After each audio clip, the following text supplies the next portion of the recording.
আসসালামু আলাইকুম। Islamic feature চ্যানেলে সবাইকে স্বাগত জানিয়ে আজকের ভিডিওটি শুরু করলাম। সো বন্ধুরা, সামনেই তো কুরবানির ঈদ। চলো কুরবানি ঈদের গুরুত্ব তাৎপর্য সম্পর্কে একটু জেনে নিই। ঈদুল আজহা বা কুরবানির ঈদ মুসলমানদের অন্যতম প্রধান ধর্মীয় উৎসব। এই ঈদের মূল শিক্ষাটা হচ্ছে আল্লাহর প্রতি আনুগত্য, ত্যাগ ও আত্মসমর্পণ। হজরত ইব্রাহিম আলাইহিসসালাম আল্লাহর আদেশ পালন করতে গিয়ে নিজের প্রিয় পুত্রকে ত্যাগের স্মরণেই মুসলমানরা পশু কুরবানি করে থাকে। কুরবানির ঈদ মানুষের মধ্যে সহানুভূতি বা ভ্রাতৃত্ব, দানশীলতার শিক্ষা দেয়। কুরবানির মাংস গরিব অসহায় মানুষের মাঝে বিতরণ করার মাধ্যমে সমাজে ভালোবাসা, সাম্য প্রতিষ্ঠিত হয়।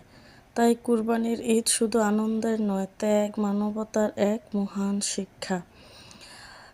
তো বন্ধুরা, অল্প কিছুর মধ্যেই অনেক কল্যাণ নিহিত আছে। আমরা অল্প জানবো, কিন্তু অনুধাবন করব বেশি এবং তা বাস্তব জীবনে কাজে লাগাবো। তো কুরবানির ঈদ তো ঈদ আমাদেরকে একতার শিক্ষা দেয়।